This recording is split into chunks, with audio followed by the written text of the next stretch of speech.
Well, hello everybody. Thank you guys for joining. We have a couple of questions for the panelists to understand the works of Mr. Scott and the influence that he's had on all of us up here and the people who've joined us today. And so we want to start off simply. For each of the panelists, what was your connection to Scott and how did this influence your understanding of your creative process? Good. Get it out of the way.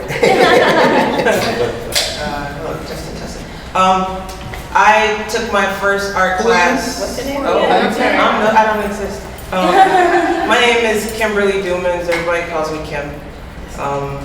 I was a Xavier student, started in fall of 1990. I came in as a science major. I was biology pre-med, but pre-med wasn't my path. I was more interested in medical research. I'm a great researcher, so I like to dig up details. My brain kind of works that way.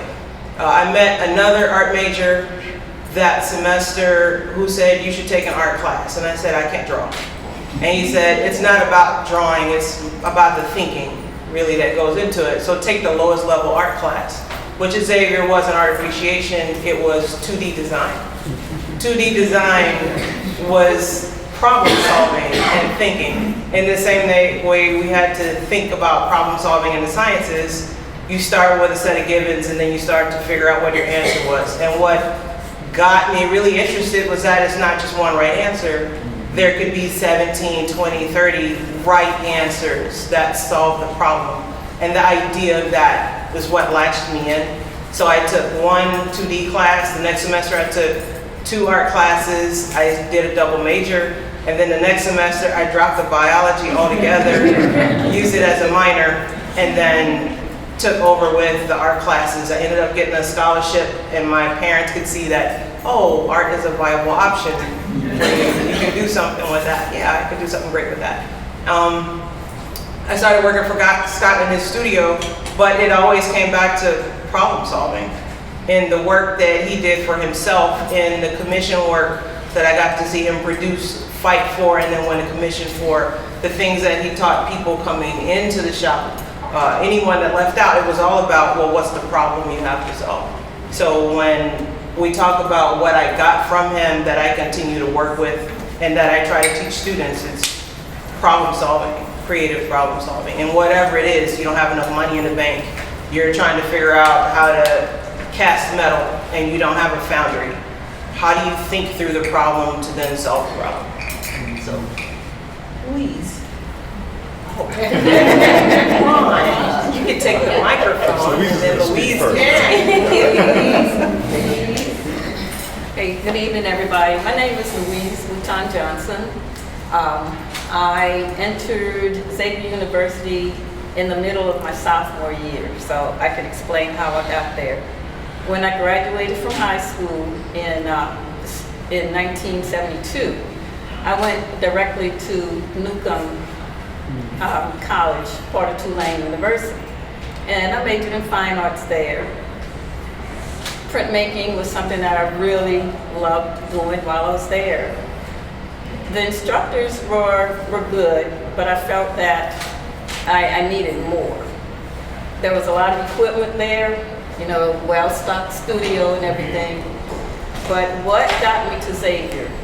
One of my friends that I went to high school with went to Xavier as a freshman. She invited me to the year-end exhibit, which was something that all of the students participated in, freshmen through seniors. And this is also something that didn't happen at Newcomb. They only had maybe exhibits for seniors at the time. So when I got there, I was completely blown away and impressed with the quality of the exhibit, with the artwork that the students were doing, and you know, had to talk to the parents, of course, about transfer. This is college, so it's a big thing. And I was supported, had to do all the paperwork to transfer. Couldn't get it in time for the beginning of my sophomore year, but in the middle of my sophomore year, I transferred to Xavier. And my expectations were met. what Xavier may have at that time lacked in, elaborate studio equipment was more than made up for with the attention, the personal attention that I was able to get with learning how to develop ideas. And Mr. Scott was instrumental in getting me to understand how you develop an idea based on your own experiences in community and neighborhood and your family, personal history, and developing ideas in that way. So I focused on printmaking and eventually went into graduate school with that. He told me about this place called Cranbrook Academy of Art, which was in Bloomfield Hills, Michigan. He went to Wayne State, right? Okay, so Michigan State. So it's, in Michigan. But, he talked about this place. And I never would have gone there had it not been for John Scott's mentoring. Because that was just not a place I'd heard of. I went there, complete culture shock. But I, majored in printmaking, and that has been one of the areas that, knowing that John Scott developed a lot of techniques and, the depth of his work and the breadth of his work in that area is something that's always inspired me to keep going in that area. One of the other things, not to, just to talk about a little bit of the difference with my experience at Newcomb and why I felt more connected as Xavier, had to do with community and culture, and also what we didn't have, we learned how to build, right? I can't tell you how many silk screens I have at home still that I built at Xavier, or learned how to build and built on my own from that instruction.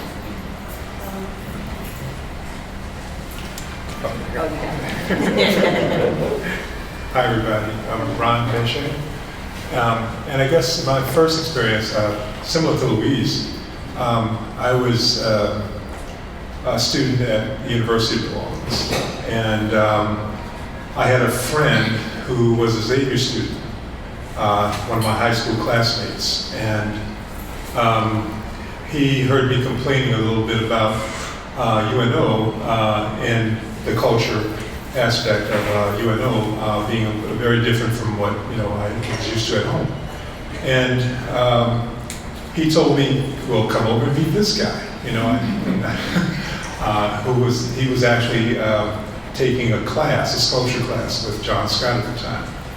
And I went with the guy's name is Darryl Bird, who is now a dentist, almost a retired dentist now. But we went over to meet Scott, and he showed me around the studios. He showed me what his work was, what he was doing. He showed me what the students were doing, and I felt so at home. I felt really pleased. And what else happened there was he invited me to come to a casting, metal casting. And I'd been to the metal casting at UNO, but going to Xavier was a whole other thing, because the first thing that he did when I got there was saying, we don't have any watchers, we have only participants. And so he gave me a shovel and some instruction on what to do with it. And so that was my introduction to Scott as an undergraduate student. I didn't transfer like Louise. I stayed at UNO. I was, I think, a junior. I'd already transferred from another school. And so I said, okay, I'm going to stick out here. But I still went over with Darryl and hung out a little bit at Xavier, when I was still a student at UNO.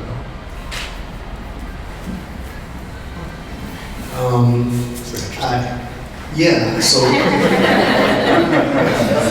I'll think of how far back to start.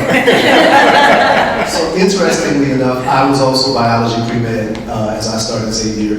I think at freshman orientation, I had to change my major to psych pre-med. I loved all the biology, but that chemistry was a whole other monster, and Xavier had a whole policy built in, so if you were majoring in biology, you had a chemistry minor. If you were majoring in chemistry, you had a biology minor. and that in itself ruined it for me. I might be a doctor right now if it weren't for that. Yeah, exactly. No, but truthfully, I started out biology pre-med, and I really did love all my biology classes. But when I took drawing one and painting one, and it made me realize that I wasn't somewhere that I was supposed to be. I didn't know what I wanted to do. And even though I made graphics my focus in undergrad, I wasn't exactly sure what I wanted to do, but the art department felt a lot more like home. To think about my father's influence on my creative practice, I think like Kim about the problem solving element, in all of the ways that he introduce a problem or reintroduce a problem to help you to look at it from a different perspective. And one thing that I often share, just kind of anecdotally, is when I was little, my dad would have a big sketchbook and we'd play a game in it where he just draw a shape and he'd pass me the pencil, he'd pass me the tablet, and he's like, now turn it into something. And it might have been a circle. And then, okay, I put some eyes in the mouth, okay, it's a happy face now. And he'd tell me to make a shape and give it back to him. And then I got to the point where I was just trying to compete, like I couldn't make a shape hard enough that you don't know what to do with it. So the battle then became, can you make something that's too hard to turn into something else? But all it did was open me up to see the possibilities of everything that I was looking at. I think that played a big role in how I approached the graphic design specifically. But there's a million stories of how he influenced the creative process for me. But I think that's one that I always think of as, from an early age, how he opened my eyes to some other things. Are you guys answering that too, or y'all just asking? We just asking. Come on, Charmagne. Hi, I'm Charmagne Andrews, and I was actually a social worker before I returned to Xavier for art. I was just kind of hitting and missing, taking classes here and there, continuing ed classes, and this friend of mine, Chakula Chachua, said, well, you need to go talk to John Scott at Xavier. And I said, oh, okay, I will. And of course, I never did. And finally, he called me one day and he said, okay, he's at Xavier, he's waiting for your call. This is his number. Call him now. And like Louise, I went over and saw the student show. And I was blown away. And I thought, okay, yeah, this is where I need to be. And so I decided to go back to school full time, to do a major in art. And went on to graduate school for MFA, and I'm so glad I did. Hi again, my name is Gabby, and I am a lot younger than everybody on this panel. I love you guys. Y'all have so much wisdom that I have not achieved yet. But with that being said, I actually did not personally have any interactions with Mr. Scott, but I was able to be kind of like nurtured under his legacy. So similar to 3 panelists, I think. I started off at Xavier as a psych pre-med. This is a common theme at Xavier. And then I had this beautiful man here, Mr. Bechet, as my freshman seminar instructor, and I was just like, how do I get him again? Specifically, I don't really care what we're doing, but how do I get his class again? The way that he worked with all of the students and like just pushed us to think in ways that I had never been challenged to before. So yeah, I had a chemistry class and I was like, yep, not doing this ever again. So my very first class that I put on my new schedule was Bechet's class, and through that I kind of really got to learn what Xavier's art community was about, and that it was this hidden gem that nobody really wanted to talk about at the school, but I kind of like that. It was like our secret. So yeah, I get to just continue to learn from what Mr. Scott has put out and continue to be nurtured in that. So this is for everyone also on the panel. I would like for you to speak to how Scott conducted his research in order to integrate contemporary issues into his work. Was it research or? I can start that just in a little bit. I know that he was very politically aware of things that were going on, not only in the city but around the world. And one of the things that I had to do, a project that I had to do when I was at Xavier was to do something about Elizabeth Catlett. You know, I had to do a paper on her. And one of the things that Scott did, like as motivation, was to, you know, get me to understand something she said, something he always said, that, you know, your art has to be about your life. And that was something that Elizabeth Catlett always talked about. Got the honor of meeting her there, and also Jacob Lawrence. So those were two things that I, you know, cherish as a student and coming back to Xavier. But when I was a student there, Scott did a piece about Stephen Biko, and it was a piece about, you know, the dinner table or table setting where Third row away from the table? yeah, where he was no longer present. You know, there was a table setting for him, but he wasn't there. So it was like, you know, the idea of the research that he had to do about Stephen Biko and understanding, you know, about not being present anymore as part of his family and his community, kind of made me think about, you know, how to incorporate that same sort of thought into my own work and my own images that I create. So, you know, I thought I did kind of appreciate how he incorporated the ideas of what was really going on around the world into his own work.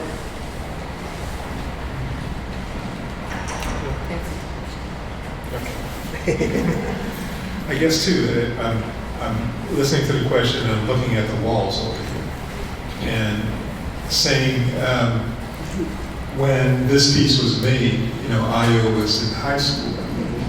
And, well, first of all, he read a lot, you know. His library was always full of contemporary books, contemporary issues. But if you look at the panel on top, one of the research ways that he researched that piece was to ask Ayo, what is it that these young men, you know, are after with these things, that they're actually using these guns to hurt each other for these things. And he had Ayo kind of do the research on what was the hot brands at the time. And it's so funny because just yesterday we were looking through a box and we found some of the research that you had done in the form of, you know, it took the form of photocopied images, but we found those very same images photocopied in that box with all of the cutouts, you know. So the research comes in many different ways, but this was a show that he was asked to do about guns in the hands of artists, and so he was able to get these things, but he didn't want to make it a sort of a typical thing. And so the research that he found with Ayo, with the research that he was doing from the newspapers, from the daily things that he'd heard and read and saw, he put actually directly into the work. And the one over here, again, that one came from thinking through what was going on with the fascination of this violence and how it related to masculinity. And so, you know, you can actually see it there, and you can see it, and we're still dealing with it to this day, but it was directly, you know, from what he was seeing, what he was sometimes even experiencing with what was going on right in the world around him. I remember too the book that he read about, what was the name of it? The king of, the ruler at the time of, I'm sorry, it'll come back to me. I'm getting a little long in the tooth, yeah. King Leopold. King Leopold's Ghost, yeah. I remember how impactful that book was on him. And although it was not a contemporary issue, he started to make reference to that time and to how that time with King Leopold was affecting us today. And so he started to make work directly from that. So that's one of the ways. I think about another book in particular that I remember him referencing a lot. It was called Linked, and there's a picture of a leaf on the cover of it. But it was a book about physics for the average person who's not a physics person. And I remember he was always fascinated by things in science in general.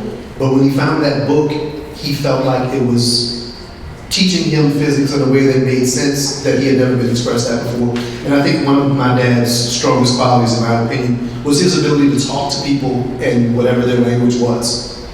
Whether it be another art form or dance or food or basketball, like he really found a common ground in language with everyone.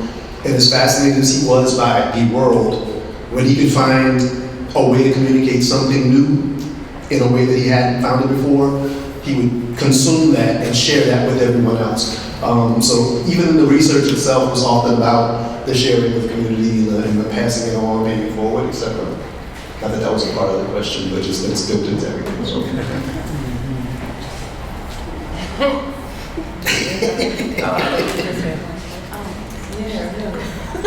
So towards research, he was always consuming information that could happen in the news, on TV, in the news on the radio, through the newspaper itself. He'd come in raving about an article he read about something that happened to some folks, and yada, yada, yada. Books he would read, he would travel and meet people in different places. When he got to MacArthur, he just got open to another level of intellects like himself that were all thinking about different things in different ways, and then having just think tanks to have conversations with them that he enjoyed having because it opened up his scope of things. So where things look, I tend to lean more literal because that's my science brain.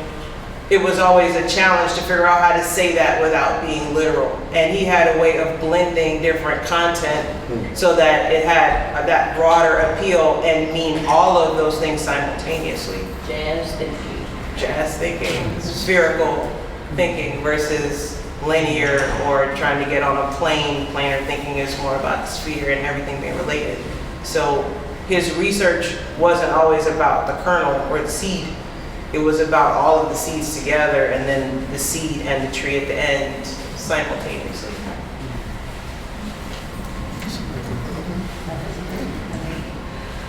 So shifting a bit to why we're all here today for the start of Scott Fest, I'd like to direct this to Bechet, but also I'd like to hear from everybody's point of view. What was some of the influence of starting Scott Fest, and what did you guys hope that the community who might not have been aware of his works take from what we do during this time? Well, I guess in thinking about how it started, I could tell you, that it happened right after his memorial. We all gathered, everyone that was at his memorial gathered over by his sculpture. And Eric got us there to take a photograph. And then after the photograph, we all said, we got to keep meeting. We got to keep carrying on. We got to continue to pass on. And so we agreed to get together and to come together to find a way to continue gathering and meeting and talking with each other. Because another way that Scott researched too was having these meetings and having these conversations and having an open studio, where you can come. That's another anecdote. He would always end up working and he would end up talking. And he'd be finished and you'd be sitting there going, what did I do? But that was also a way for him to research. And so we felt that, we got so much from that opportunity to share with each other, and we needed to continue to do that. And so that was sort of the beginning of the Scott Fest. And so that summer, we decided, his birthday was on June 30th, tomorrow. I'm not going to do the numbers, but tomorrow would be his birthday. So we decided June 30th would be a good day where, in the summertime, where we can actually come together. We did something absolutely crazy. We spent 24 hours straight Charmaine's looking at me. It was fun. It was fun. 24 hours straight, where we did something. We had a schedule. We did bronze casting, we did printmaking, we did drawing, we had a live model. What else did we do? It was a community painting. There was a community painting, you know. Lots of scrabble games, especially. Yeah, lots of scrabble games. Read red beans for us. So, because a big part too, the gathering at the studio was also too, lunchtime was an opportunity to share in community around a meal. And so studio soup became a thing. Michelle would bring stuff, and we would have this crock pot. Not crock, it was a pressure cooker. And things would go in the pressure cooker, and whatever ended up being cooked by the time it was lunchtime was lunch.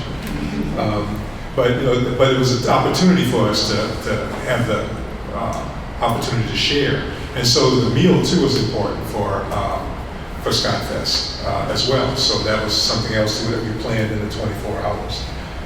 And if you ever had the pleasure of going to a bread making opportunity with Scott, you know how important that opportunity was to share, to be able to have community around the meal. And so that was a part of this thing too. So it was a wonderful thing, but you know, as we got older, we realized we got to be absolutely nuts to try that again. So we broke it down into days at first, a weekend, and then we realized too that we were trying to do things that were just too full. We were trying to make sculpture in a day, 2 days. And so we did it. You know, we did it. We were young and we were crazy, and so that happened. And so just to have that opportunity though to share and to be able to talk about, and of course what happened was that we would share what we were doing, because we all remembered what Scott would say to you. The first thing he would ask you was, "How's the work?" And that was how he greeted you. You know, and so we knew that we had to continue that tradition too, for our sake too, but for the community's sake. That helped? Yes. That's actually making me think a bit about the works that we're sharing today. So with sharing and building community being such a big driver in the work that we see with Scott, what are we sharing with these unfinished works? What is the intent of sharing things that I guess an audience isn't typically used to seeing? So I may have touched on it a little bit in the beginning, but when that passed, we had to clear out a lot of different spaces and organize and really take stock of how much work he really created. And for what it's worth, I don't think that we've gotten to the end of that process still. Like, there's so much that he made. It's a blessing to still discover new works from him. It's overwhelming at times, but in the best way possible, I'll say that. I struggled from the beginning with how many pieces that were unfinished and not really knowing, not feeling comfortable. I'm like, oh, this is nice, I love just painting this. And like, what do you do with works that have been started and you weren't a part of the conversation of when they started? So I thought that these pieces that we're sharing today, these 6 pieces, I thought they'd be a good opportunity for us to strip down some of what it is that he does to some of its earlier stages and really look at the way that he systematically, he didn't make one piece at a time. He often worked on a series, and all of these pieces were on the wall next to each other for years in there. And that's another part. Like, so many of these pieces were created over time. The Third World Banquet Table that Louise mentioned earlier, the first sketches that we found on the Third World Banquet Table were in 1980, the year that I was born. The first references to it, I literally found a couple of days ago in the same sketchbook where I found the first time he wrote my name in 1980. He had a page that said things to make art about, and Third World Banquet Table was listed with like 2 or 3 other things that did become full projects. He didn't finish Third World Banquet Table until 2005 when he did the retrospective at NOMA. Matter of fact, Third World Banquet Table and Woman's House were the last 2 pieces he finished for that. So the idea that he started the piece 25 years earlier, the research was over that entire time. The idea is like there's pieces of drawings that were very clearly from the first year, that same way in the final piece, but it evolved over those years. I thought that showing some of the unfinished pieces could be a way to start some of the conversations, to talk about his way of approaching just breaking up space as a beginning, but then the rest of what would go into it. These pieces made me think of one of the first design problems I had in, it might have been Michelle's class. I think it might have been your class, but I think it was one of Dad's old problems that you were doing. There was an assignment where we had to draw a page full of boxes. And after having a page full of boxes, might have been 9, 12, 15 boxes on there. The assignment was break that space up with a line, one vertical line. The next page, do the same thing with 2 lines. Make it interesting. The next one is like 3 lines. Make one of them a different width, but they're still all vertical. It was the most tedious way of thinking about breaking up the space. By the 5th page, when we're like, okay, now you can make one of them horizontal. It's 2 vertical and 1 horizontal, or if you could introduce a diagonal or something like that. And little by little, we started finding ways to make just breaking the space within a box interesting. And I feel like looking at these, you see the template was a circle, and he wrote these circles, and then he decided like how to start breaking that space apart. And in the style of a lot of what he did, you could see him almost begin to tell stories from parts of it, although it is abstracted. I think that there's a lot that can be seen through them. There's a piece in the room on the other end that reminds me of these, that I think is called window popping. And it hints at window shutters, and it hints at conversations of neighborhoods, of people looking out and taking care of one another. And like, there's so many things that I see in just seeing how he broke the space up, because I was already familiar with a bit of his vocabulary and how he approached that. I don't want to do too much if y'all have anything more. We'll talk about the sketch, the photograph that you found. Ron is asking if I wanted to talk about the photographs that I found. I'm not technology heavy, so even then I would get a box camera and just take pictures around the studio, people coming through the studio, what was happening, just a snapshot, because I have the camera, let's take some pictures. And he was always working, Michelle was working, Ron was working, I'm just click, click, click, click, oh, I gotta go do what? Okay, so I'm over here, because studio system. And looking through those pictures, and I wasn't in Katrina, so I didn't lose them. I mean, all of that stuff has just got traveled from here to Tennessee. I could go into this box and flip through negatives and actual photographs, because they printed them. I know some of you don't believe that.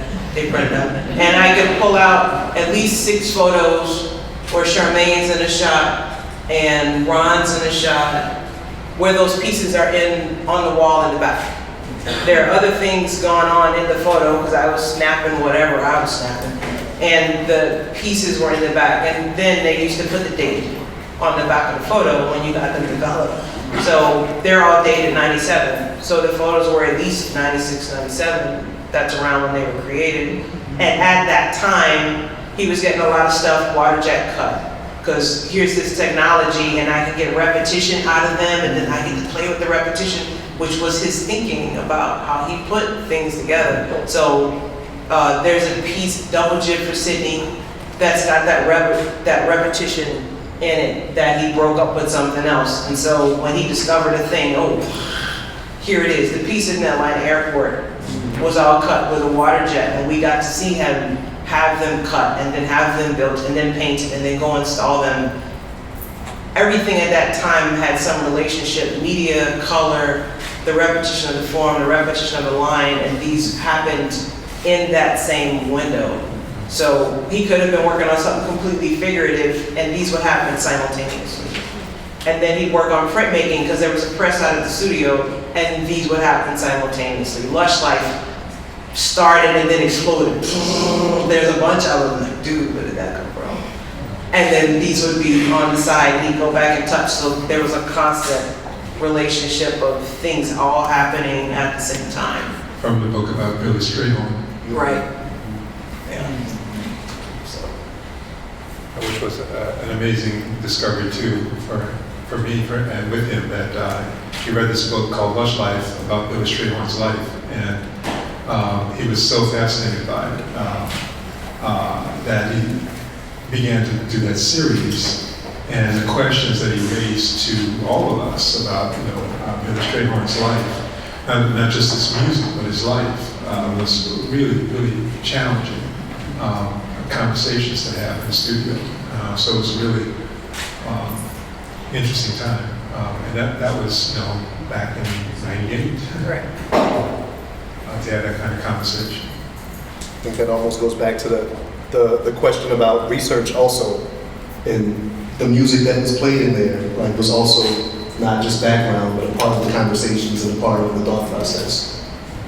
The Lush Life part specifically makes me think of that, but I mean all of it. Yeah.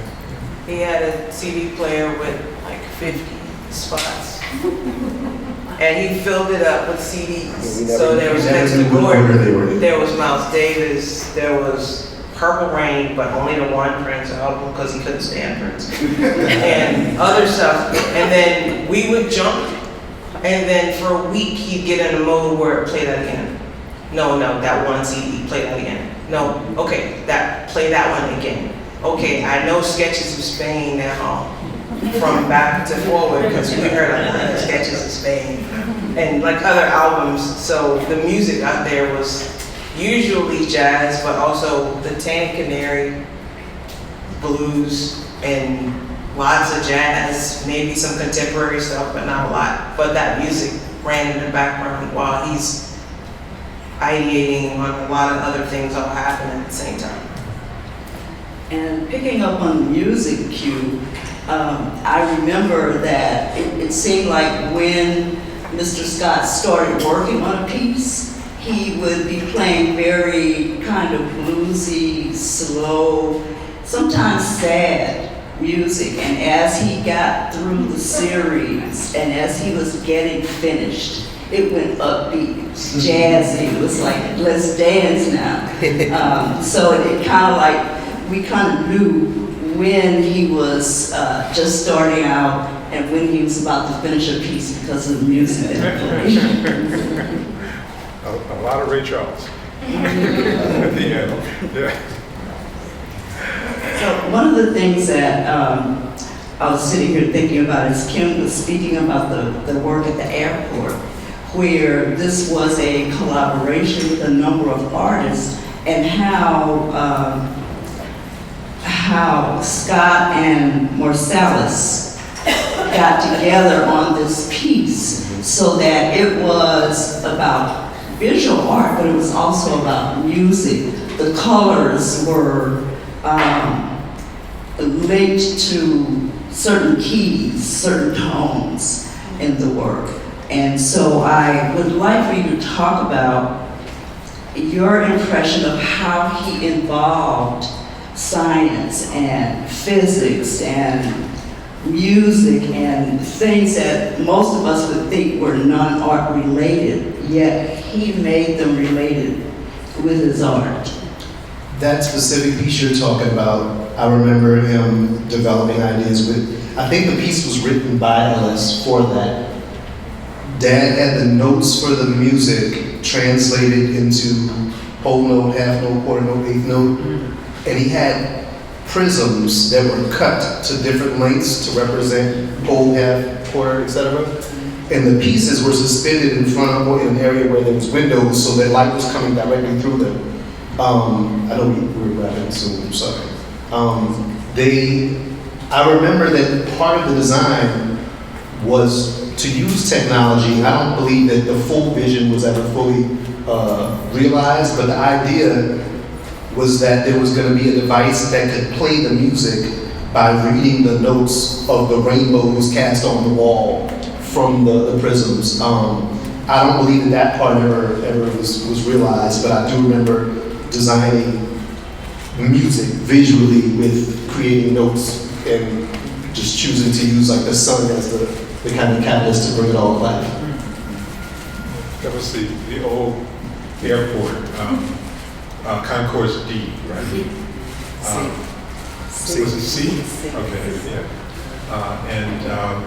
I found it until I found out what was going on. I was walk through the concourse and see these rainbows on the floor and wonder what that was. And then by I asked one day, because I didn't know what the piece was, and he said, did you see the rainbows on the floor? I said, oh. Is that New Orleans Airport? Yeah, The old. The old. No.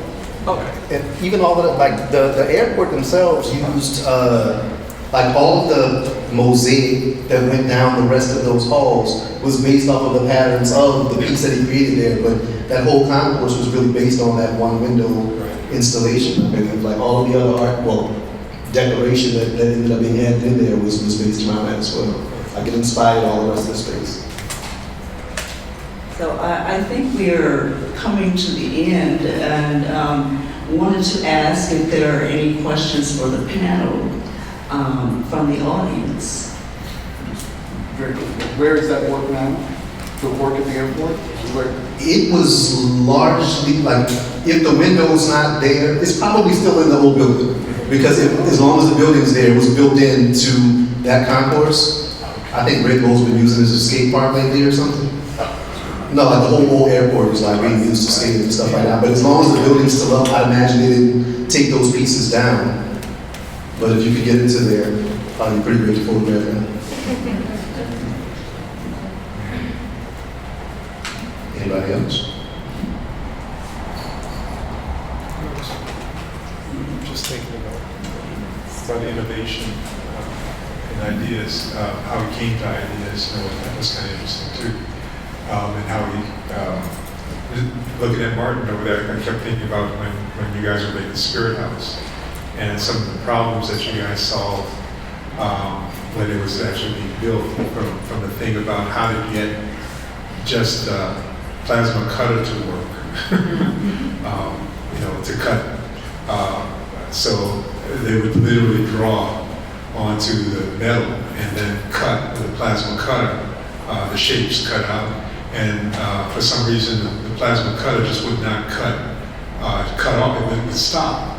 And so they both invented this device that really should be patented and put onto the actual tool that kept it the proper distance away from the metal so that it could actually cut. And so they literally were problem solving on the way. It was just a beautiful event to see. And then going over to work with the students at the two schools, at St. Leo and I guess Nelson School on the other side, and how those students were able to influence the way that the work, the direction that the work took in terms of the front and the back of it. And it was amazing. It was really a community event, but it literally changed their ideas about how to put that thing together. And so it was really a community event the way that they put that thing together. So, and my fondest memory is seeing Martin on top of the roof structure, riding like a horse while he was welding. It was just so interesting to see, those conversations going between the two of them on how to problem solve for the whole thing. That it needed, there was some feedback about it was a climbing hazard, so the legs had to come in, so they had to completely redesign the thing in order to make it a better sculpture for not only being able to be seen and understood and to tell the story, but also too that it wouldn't be a climbing hazard.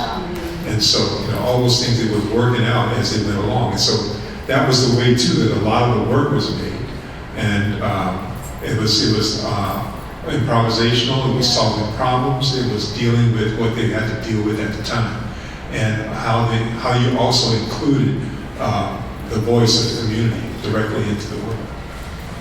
What about the color? I know that the color was significant too.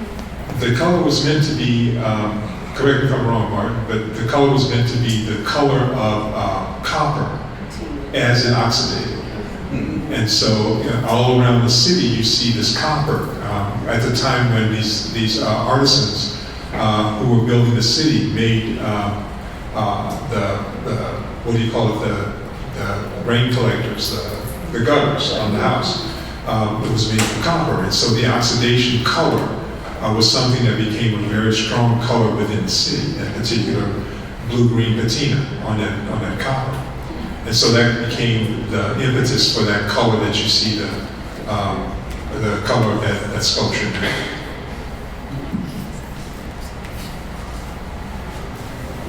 Here's a question.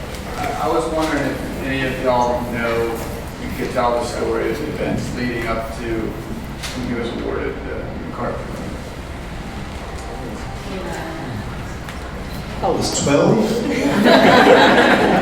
I did not know what a MacArthur was. I know that it helped me to get braces without breaking my parents. I know that it helped him to get his studio. But I have zero context for what led up to that. I won't even pretend that I do. That's not like an open. You gotta find somebody on the board. It's not an open competition, it's not something that you can apply for. Right. If you are seen doing the things that you're doing by the people who manage that fund, that's how it happens. Yeah. He had actually been nominated 2 times prior, but had not been awarded the award. But the time that he did get the award was the 3rd time that he was nominated. And I'm not sure he knew that he had been nominated. John D. and Catherine T. MacArthur Foundation Genius Award. I don't know how long the competition has been going, but the philanthropy behind that seeks people in community doing their passion.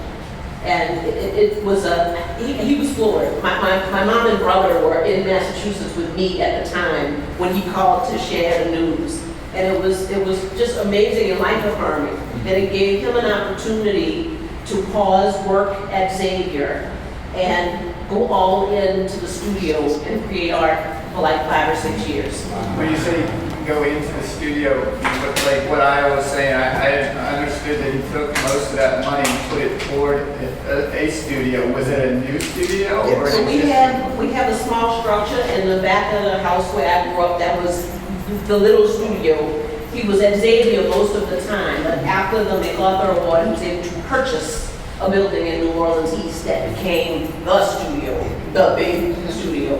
So over that course of time, wherever he was became a place where people would meet and gather, but that was more of an official place. So And that was 1998. Did he lose it in Katrina? No, it was 92. 92. Did he lose it in Katrina? a lot of the work that was there was damaged. Stolen.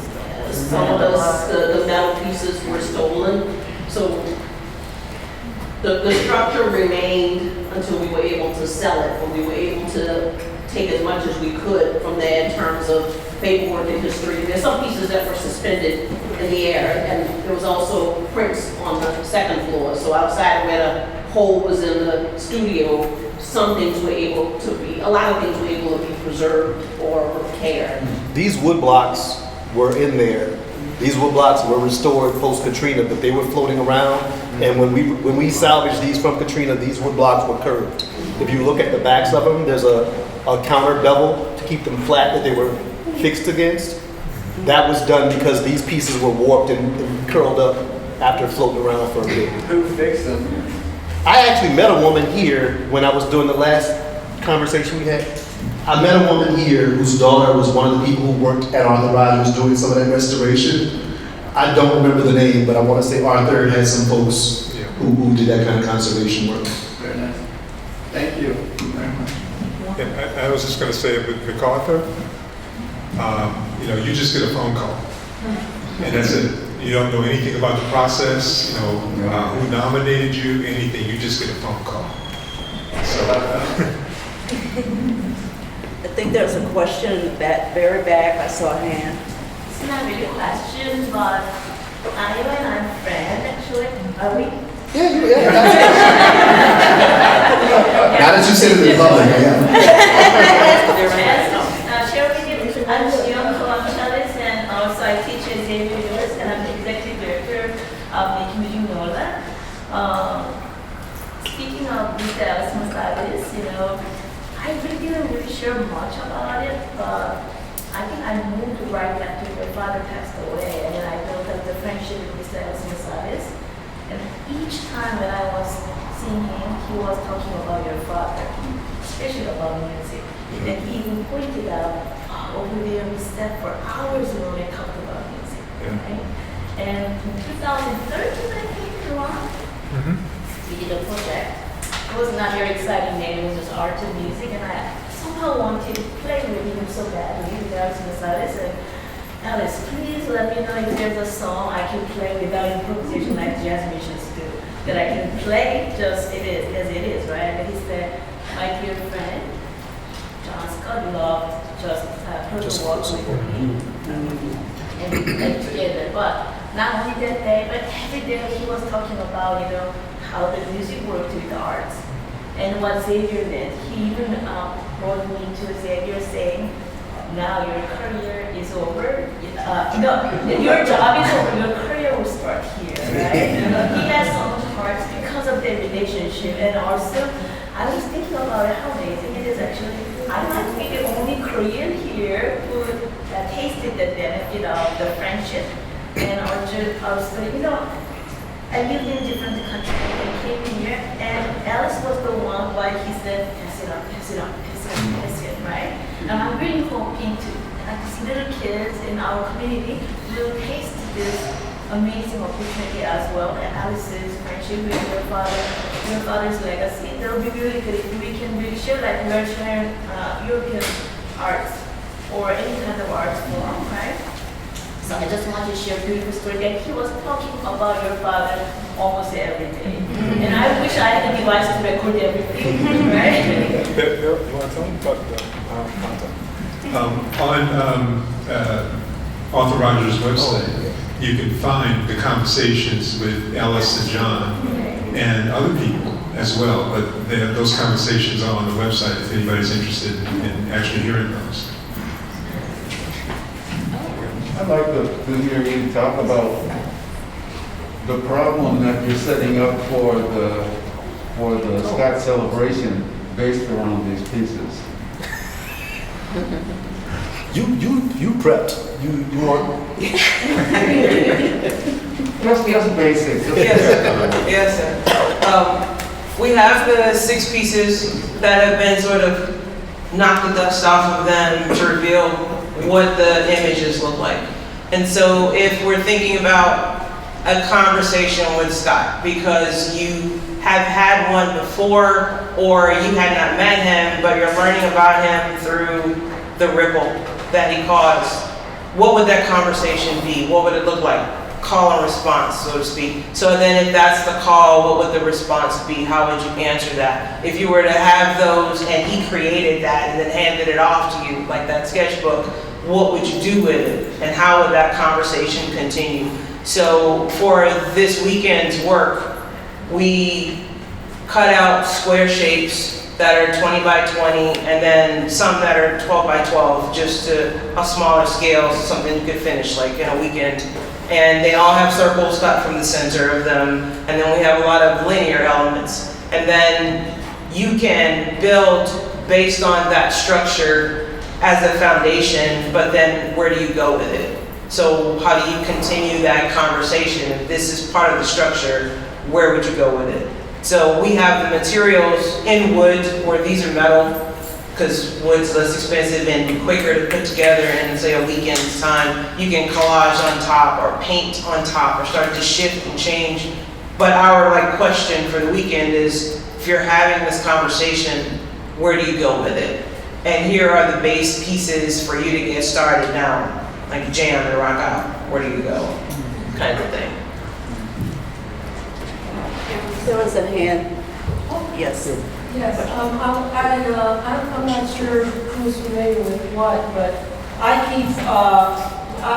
ran across John Scott's monumental pieces at 15 Pointers, I think. And I wish you would maybe mention a couple of places where they're. There's a map at the front desk here for anyone who is not familiar with the public works. I apologize for cutting you off. But there is a map here with all the public works that are visible. So anyone who has not seen any of his other public pieces around, sadly the 15 piece is no longer there. The people, that building was sold several years ago and someone decided that it would be better without that. I'm not sure. But it was de-installed And I was in communications with the people who owned it to try to help find another home for it, but they've since kind of disappeared from communications, but that piece isn't there anymore. And I want to say also, similar to the lady back here, I know a colleague of John Scott's. I actually met your father. And I know a colleague of his who has forced me to buy most of his artwork. Larry Neville. And he speaks very highly of your dad. And I think through Larry, I went to your dad's studio. This was a long time ago. And met him very briefly. He was very intent on what he was doing. I was thinking about writing something. I did do it. But I'm very impressed by Larry Neville. His great love for your dad. Well, thank you everyone for your questions. That was so thoughtful. And thank you to our panelists as well for participating.